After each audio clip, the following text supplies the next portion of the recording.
กับสบายดีพ่อแม่พี่น้องสบายดีป่าลูกยิซี่ผ่านพี่น้องจ้ายินดีตอนทำเข้าสู่ส่องแม่น้องเดือนเด้อเมื่อนี้แม่น้องเดือนมางานแต่งพี่น้องงานแต่งงานญาติท่านพ่อน้องเดือนงานแต่งเอื่อยพ่อน้องเดือนพี่น้องอยู่เพื่อนใหญ่แต่ว่าพ่อน้องเดือนเพิ่นไปแล้วพี่น้องขึ้นยนต์เมื่อคืนนี่หอดเกาหลีเมื่อเช้านี่พี่น้องเลย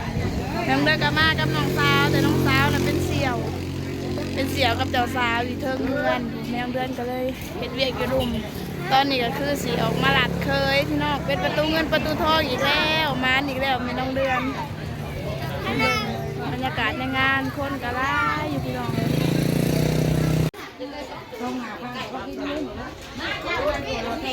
เคยเข้ามาหน่อยเดียวพี่น้องเลยอย่าทางเจ้าบ่าวกันมาบ่ได้หลายคนเนาะแม่น้องเดือนก็ไม่ได้ทำได้ละเอียดนาสิจัดฝั่งเดียวพี่น้องนาสิจัดแต่ฝั่งเจ้าสาวเนาะ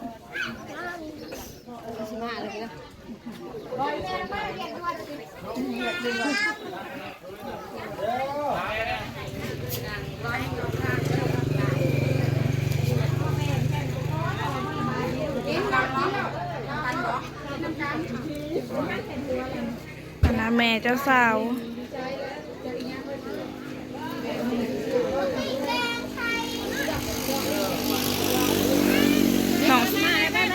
น้องสลาพอน้องเดือนพี่น้องเสื้อสีแดง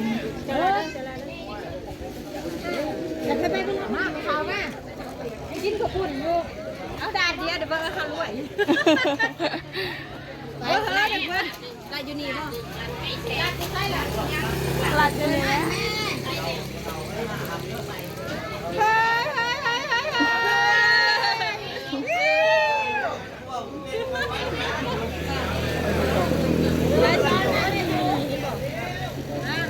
ไปจะได้มาไหนเลยเนาะไปจะได้มาไหนนี่มันถามเอาไปจะได้มาไหนเลยเนี่ยเอาเจ้าไปจะได้มาไหน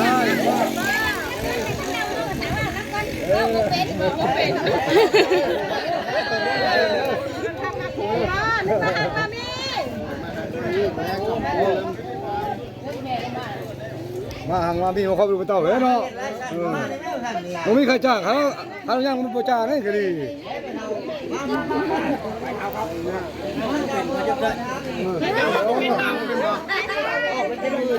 มันจะได้บ้างได้เลยเนี่ย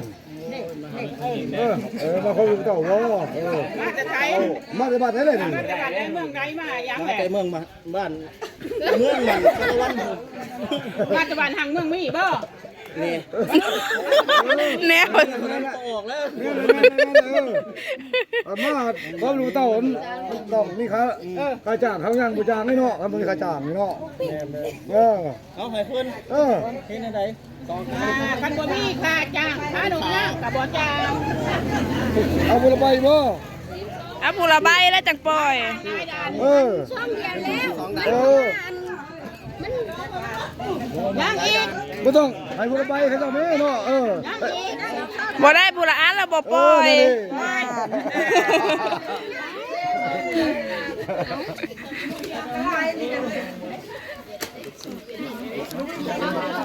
อ้าวหายขึ้นมาไล่ด่านเนี่ยกูหวังมากมานี่มาไล่ด่าน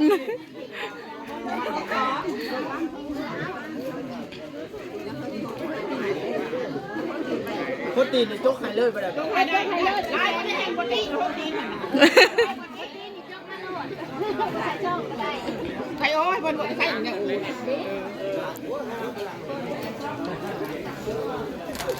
ใบยังยังขึ้นดูใบยังอ่ะนะยังขึ้นดูเกิดแน่คดเกิดแน่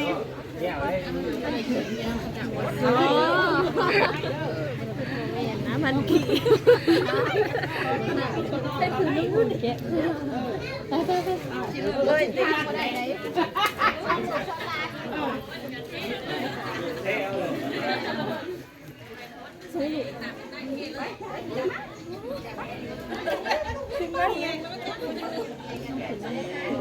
ขึ้น งานแต่งที่บ้านโศกไส้พี่น้องเอ้ยเมืองสองคอนแขวงสวรรณเขตเนาะเป็นเอื่อยของพอน้องเดือนไปเผาปลาคัก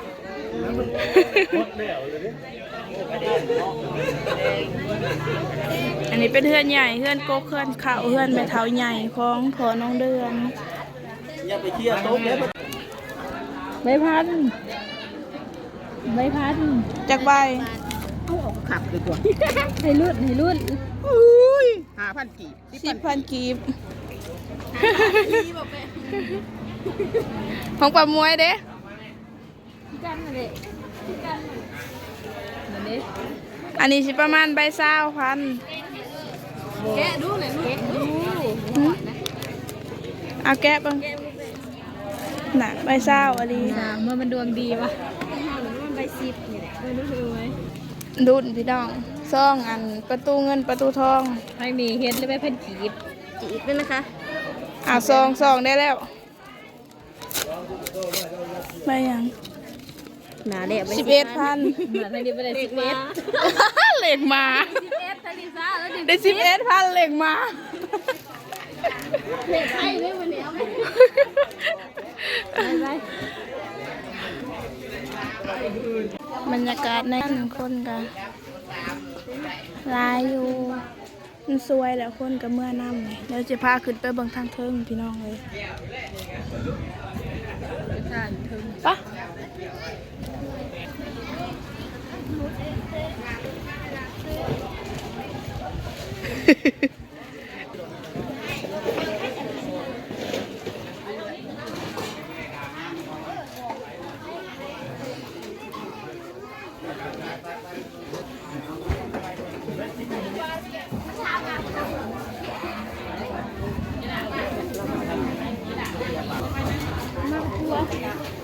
ว่าแต่งหน้าเองหมดเลย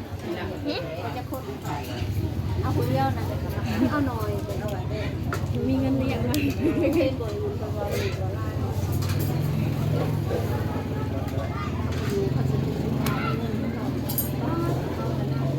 โทรศัพท์คือว่าเนี่ยโทรศัพท์แต่ตัวมันคือนักแต่คือ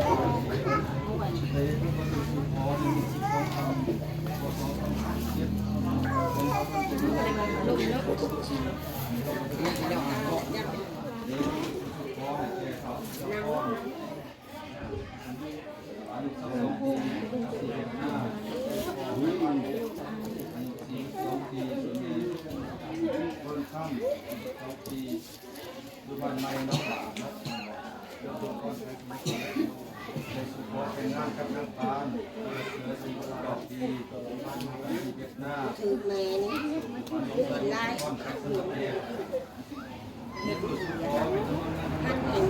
มันก็มัวเนี่ยมันเกาะตาเป็นหลุดเดียวเอาแสงขึ้นที่บอกแสงโทรศัพท์แสงตัวไหนเอาขึ้น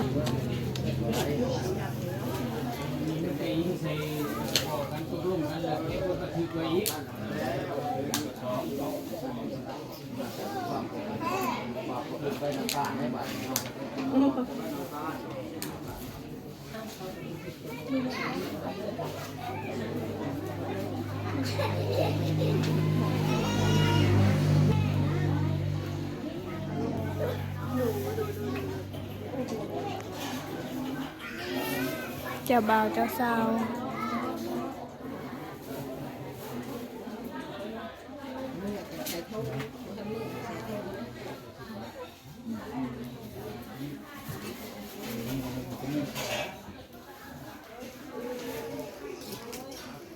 ไม่เท่าใหญ่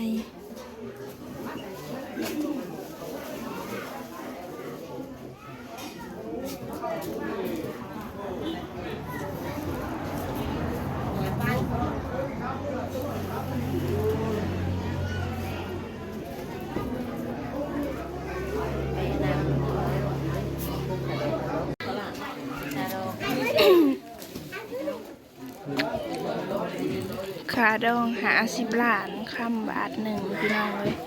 เพิ่นปงมือสู่คอหาล้านเนาะมันขึ้นก่อนหาล้าน ยังขางอยู่45 ล้านกับคำบาทหนึ่งมือนี้นะมือแต่งดองมือแต่งดองแล้วฝ่ายเจ้าบ่าวเพิ่นบ่มีเงินปงมันก็ข้างไว้ก่อนเนาะเขาแก่เพิ่นก็นัดมื้อให้อีก3 เดือนเนาะให้หามาปงขาดอง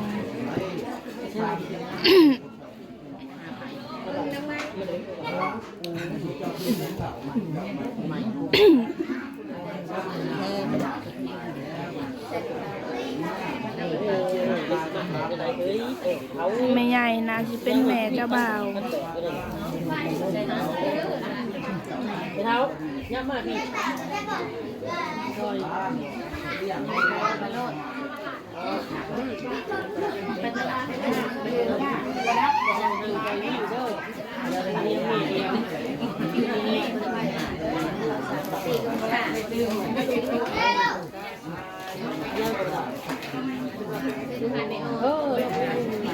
เมย์นั่นเท้า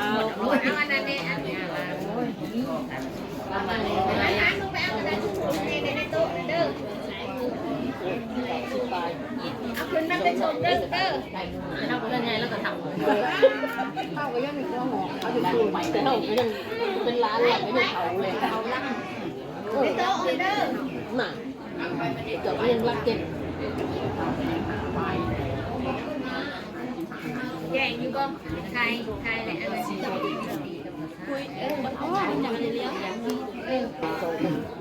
คลิปนี้ก็ล่าแล้วพ่อแม่พี่น้องฝากกดไลค์กดแชร์กดติดตามส่องแม่น้องเดือนในเด้อผิดพลาดประการใดขอโทษก็ให้ที่ทุกท่านเนาะจะได้กระเพาะกันใหม่คลิปหน้าพี่น้องจ้ากับสบายดี